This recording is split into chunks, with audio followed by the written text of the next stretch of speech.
You check the banking app near payday and nothing dramatic happened, yet the balance is thinner than the fortnight felt. $1,667. That's what half of us are quietly leaking every year on subscriptions we don't use. And the biggest chunk of that leak isn't even Netflix. By the end, you'll have a 90-day method to find your own version of this leak tonight. No spreadsheets, no guilt, just a calm look at the truth. We ran this exact audit on our own bank statement. The surprise wasn't a streaming service at all, it was a cloud storage upgrade we'd forgotten to downgrade a year earlier, quietly renewing every month.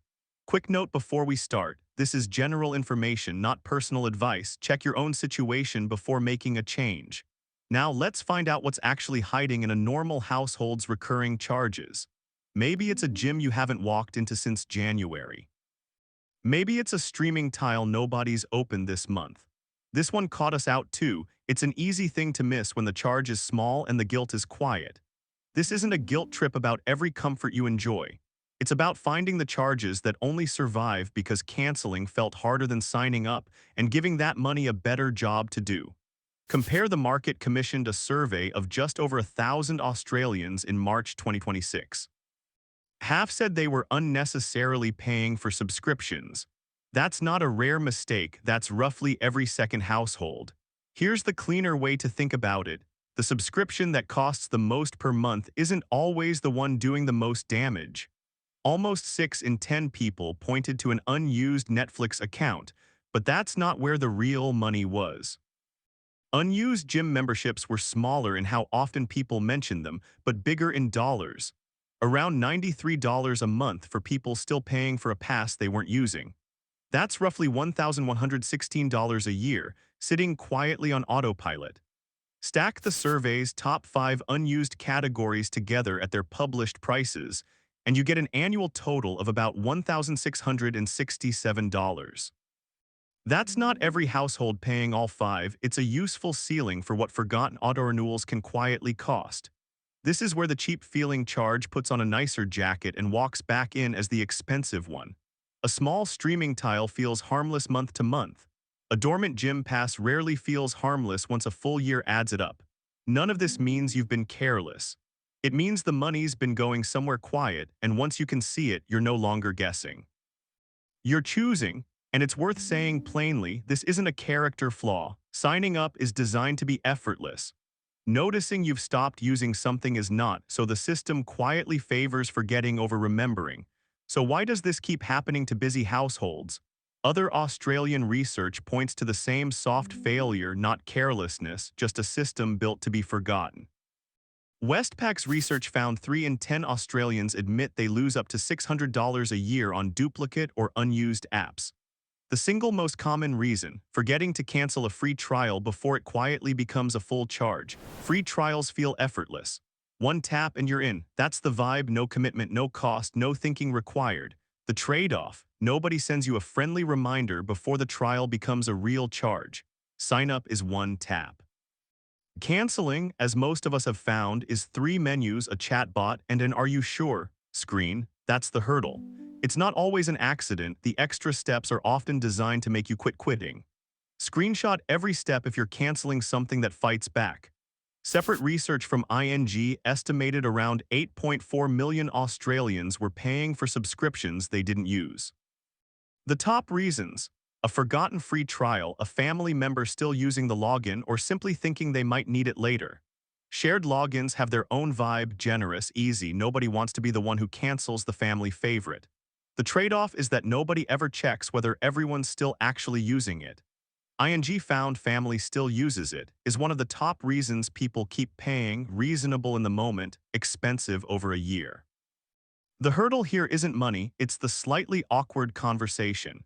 Before you cancel a shared service, it's worth simply asking who actually opens it. One shared family plan can be cheaper than 3 annoyed group chats. The third reason people gave was different again, thinking they might need the service later. That one has its own vibe. Keeping a door open just in case feels responsible rather than wasteful. The trade-off is that later rarely arrives on schedule.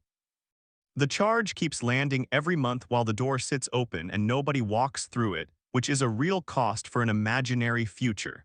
The hurdle is that maybe later never feels like the moment to actually decide. A simple fix.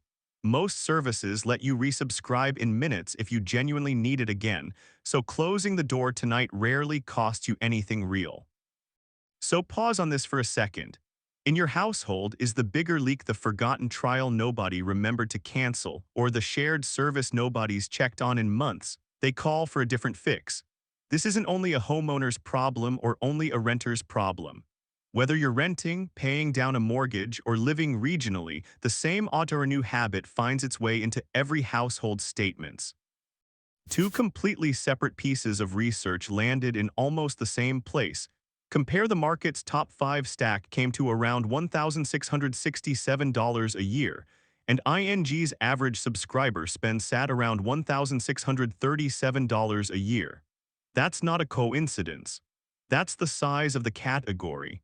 That doesn't mean your household is leaking that much. It means the pattern is common enough that a quiet check is worth 90 minutes of your evening, not a full financial overhaul. When we last ran this on our own statements, the surprise wasn't the visible clutter. It was the quiet stuff, the annual renewals that only show up once a year in a month you always forget to check. An unused gym pass, a second streamer nobody opened, and an annual cloud storage upgrade we'd forgotten about, stacked together. That's an illustrative $1,300 a year back in our own control. Streaming was the visible clutter.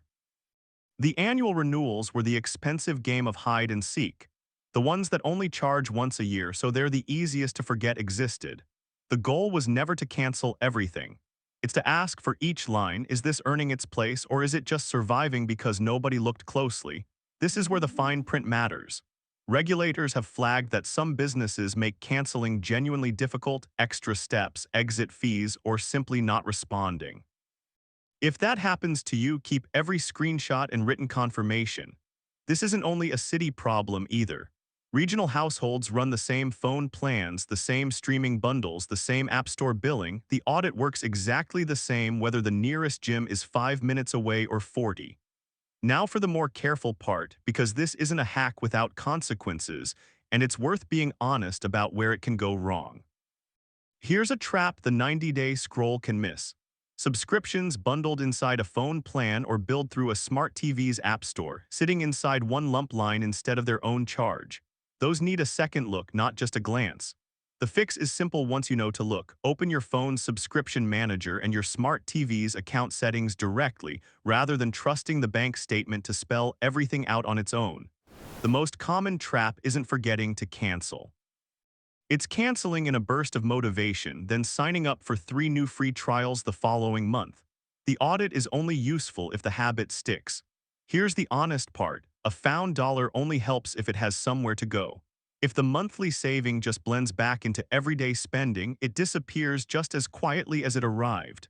The number isn't there to scare you, it's there to stop the saving from arriving with nowhere to land. Move whatever you cut into an offset account or a high-interest saver the same night you cancel it. You don't need to solve every subscription tonight. You only need the next honest look at the statement, the rest follows from there. This works best as a shared moment rather than a solo chore. One quiet evening, 2 people, 1 laptop, no shame, just an honest look at where the money's actually going. Here's the practical version. For every recurring charge, tag it keep, maybe, or kill. Keep means used in the last week or 2. Maybe gets a review date. Kill means unused for 30 days or more, or a duplicate you forgot you had. This may matter differently in a multi-generational household sharing logins. Ask who actually uses each one before you kill it. The method still works. The conversation just has one extra step. So here's the whole thing as one simple, low-risk plan you can run tonight. Step 1. Pull 90 days from every account that can host a recurring charge, everyday debit, credit cards, app store billing, any buy now pay later wallet. Write down each merchant amount and how often it charges. Step 2. Tag each line keep, maybe, or kill using the rule from before. This is a decision, not a perfect system. Adjust the day counts to fit your own life. Step 3. For streamers, in-app cancel is usually enough. Screenshot the confirmation anyway. For gyms and add-ons, cancel in writing and ask for the exact end date of billing. Step 4. And do this the same night. Move whatever you saved into an offset account or a high-interest saver. A found dollar only helps once it has a destination.